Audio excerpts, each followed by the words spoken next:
orang Syiah datang mau bom Madinah, Masjid Nabawi.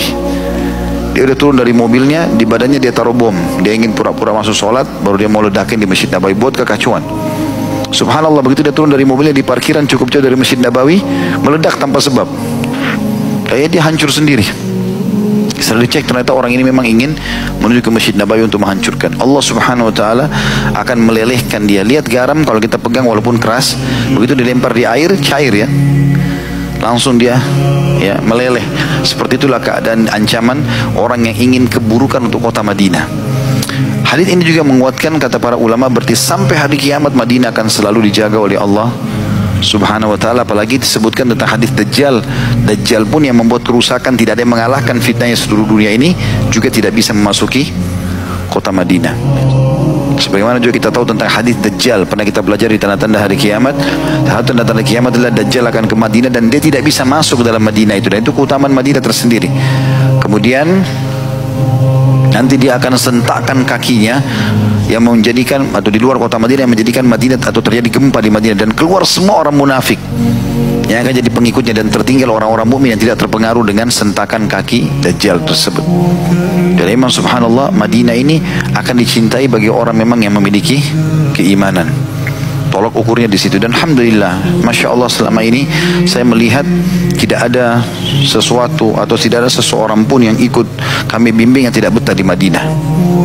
Ya, karena memang ya, mereka suka dan mereka mengatakan, sayang ya kita mau tinggalkan Madinah, sayangnya cuma sekian hari gitu ya. Dan kita bagus kalau menjalankan sunnah Nabi SAW untuk minta meninggal di Madinah. Itu Umar bin Khattab lakukan radhiyallahu anhu.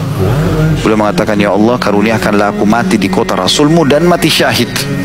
Pada saat itu beliau jadi khalifah dan Islam sangat kuat. Waktu itu ditakuti di seluruh dunia. Maka Hafsah radhiyallahu anha, anak beliau, istri Nabi SAW, mengatakan, ya wahai ayahku, bagaimana bisa anda minta mati syahid sama Allah sementara anda tidak pergi berjihad, lalu anda minta didatangkan syahid di Madinah, yang Madinah sekarang lagi aman. Kata Umar, ya'ti bihallah insya Allah, datangkan kalau Allah mau.